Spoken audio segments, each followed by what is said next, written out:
Hello दित्या, क्या हुआ तुम्हें? कुछ नहीं अध्ययन, मुझे मेरी दादी की बहुत याद आ रही है। क्यों?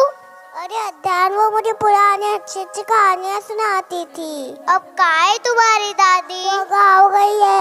अब मुझे उनकी और उनकी कहानियों की बहुत याद आ रही है। अच्छा, इतनी सी बात है तो चलो मेरे साथ। आज हम अगले ऐड के द्वारा कहानियों के दुनिया में जाएंगे। तो जोरदार तालियों के साथ बुलाते हैं हमारे योगी छात्रों को उनकी कहानियों के साथ।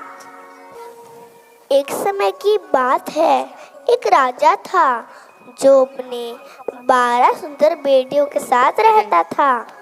वो 12 राजकुमारियों के साथ एक बहुत बड़े और सुंदर घर में रहते थे। राजा अपनी बेटियों का पूरे दिल से ख्याल रखता था और जब भी रात को सोने जाता था तो राजा उन्हें बाहर जाने की इजाज़त नहीं देता था।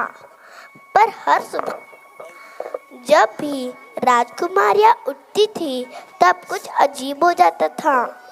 उन राजकुमारियों के जूतों को जैसे किसी ने सारी रात नाच कर पहन कर रखे हो। उस राजा को अपनी बेटियों के लिए हर दिन नए जूते खरीदने पड़ते थे और अगले दिन वो सारे जूते इस्तेमाल किए होते थे।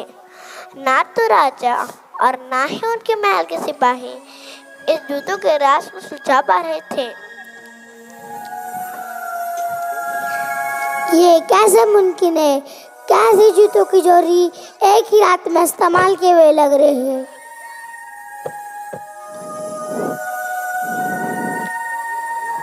जो भी मेरी बेटियों के जूतों का राज सुलझाएगा, मैं उसकी शादी अपनी किसी भी एक बेटी के साथ कराऊंगा और मेरे मरने के बाद उसी को राजा बना जाएगा।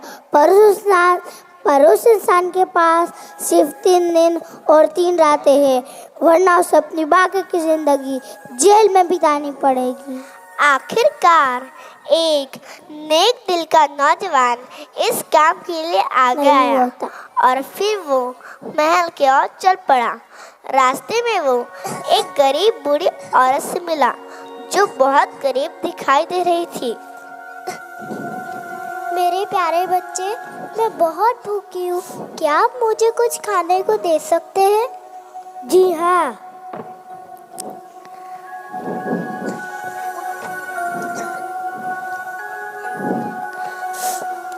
उस नौजवान ने अपने बैग में बड़ा सारा खाना उस गरीब बूढ़ी औरत को दे दिया। वो औरत बहुत खुश हो गई क्योंकि इससे पहले वहाँ से जितने भी लोग गुजरे उसमें से किसी ने भी उसे कुछ नहीं दिया था। वो औरत जानती थी कि वो नौजवान बाकी लोगों से अलग है, इसलिए उसने खाने के बदले उस नौजवान को एक जादुई कपड़ा दिया।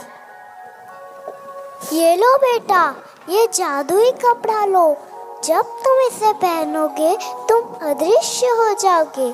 जब रात को 12 बजेंगे तुम इसे पहनकर उस जूतों के राज को सुलझाने में कामयाब हो जाओगे। लेकिन याद रहे, वो राजकुमारियाँ तुम्हें कुछ भी पीने को दे तो उसे नहीं पीना। जी हाँ।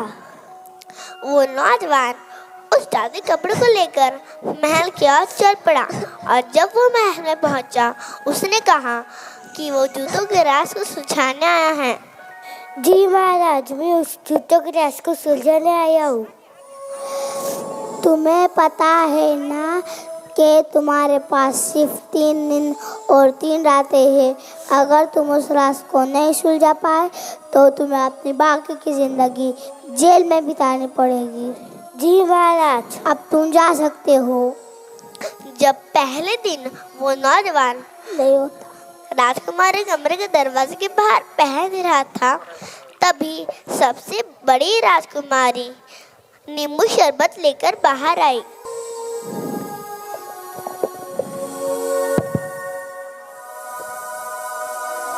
आप प्यासे होंगे ना?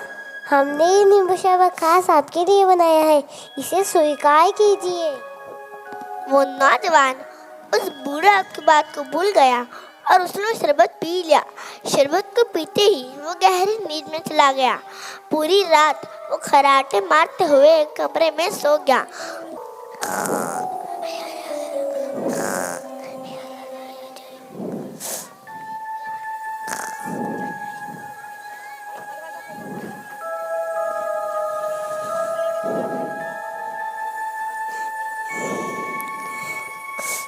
दो दिन बीत चुके हैं और तुमने अभी तक उन जूतों के राज को नहीं सुलझा पाया। पाए अगर तुमने आज रात नहीं सुलझा पाए तो तुम्हें अपनी बाकी की जिंदगी जेल में बितानी पड़ेगी। जी महाराज। उसी दिन आखिरी बार वो नौजवान फिर से राजकुमार कमरे के दरवाजे के बाहर पैर धर रहा था। तभी सबसे छोटी राजकुमारी संतरे का शरबत लेकर बाहर आई।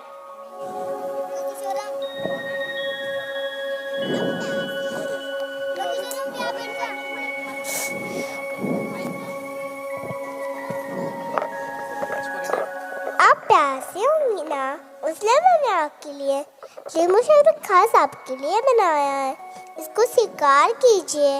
वो नौजवान इस बार चौकन्ना था।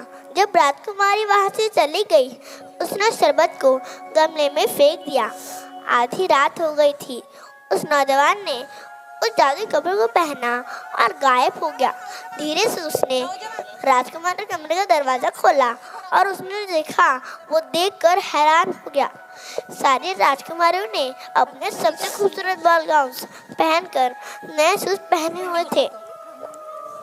बड़ी राजकुमारी ने बेड को एक तरफ सरका दिया और 3 बार ताली बजाई।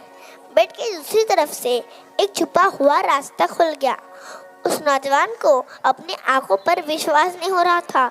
एक एक करके सारी राजकुमारियां उस रास्ते से बाहर गईं और नौजवान भी उनके पीछे चला गया।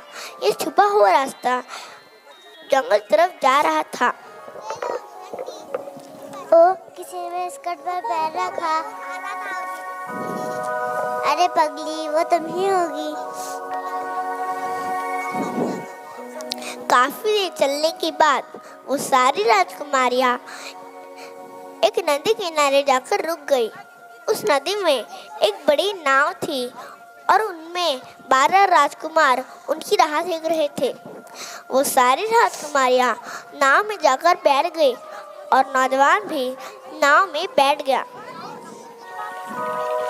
नदी पार करके वो सारी राजकुमारियां एक चमकदार महल में पहुंच गई और उन्हें अंदर से संगीत सुनाई दे रहा था।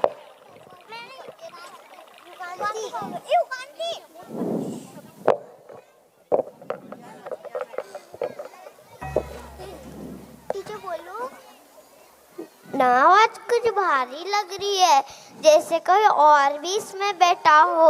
अजीब है।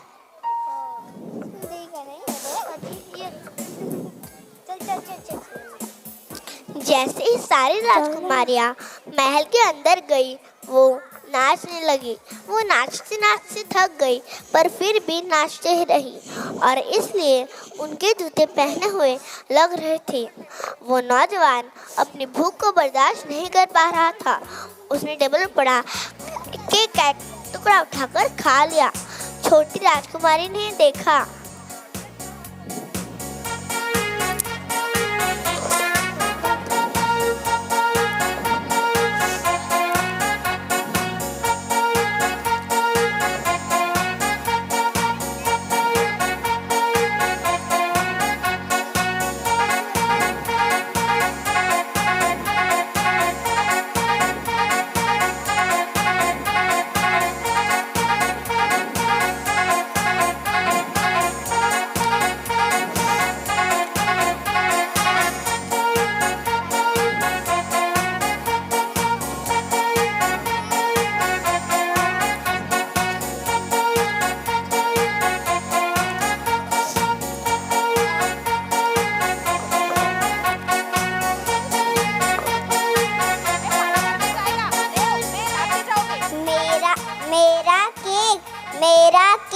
हवा में उड़ रहा है जैसे कि कोई उसको खा रहा हो। अरे सपने देखना बंद करो, चलो छोड़ो, जाने दो। वो सारी राजकुमारियां सुबह होने तक नाचती रही और इसलिए उनके जूते पहने हुए लग रहे थे। और फिर वो सारी राजकुमारियां नाव में जाकर बैठ गई। नदी पार करके जंगलों से गुजरते हुए आखिरकार वो अपने महल में फिर से पहुंच गई, पर उनके जूते फिर से पहने हुए थे। वो नौजवान बहुत खुश हो गया क्योंकि उसने आखिर में पहन जूतों का राज सुलझा ही लिया। वो नौजवान बहुत खुश हो गया क्योंकि उसने आखिर में पहन जूतों का राज सुलझा ही लिया। महाराज, मैंने उन जूतों के राज को सुलझा ही लिया है। कैसे? मुझे बताओ। राजकुमारियां रात भर नाचती थी, इसीलिए उनके जूते पहने हुए लग रहे थे। शाबाश नौजवान। और राजा ने अपना वचन निभाते हुए उस नौजवान को अपनी पसंद की राजकुमारी चुनकर उसे शादी करने की इजाजत दे दी। नौजवान ने कहा कि उसे सबसे छोटी राजकुमारी से शादी करनी है। महाराज, मैं छोटी राजकुमारी से शादी करना चाहता हूँ। सिपाही, छोटी राजकुमारी को बुलाया जाए।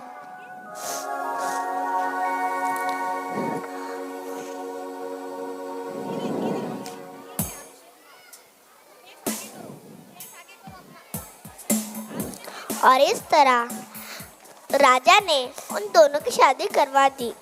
पर वो 12 राजकुमारियां खुश नहीं थी। इनका राज अब सबको पता चल गया था। पर वो नौजवान छोटी राजकुमारी शादी कर हंसी खुशी अपनी जिंदगी गुजारने लगे।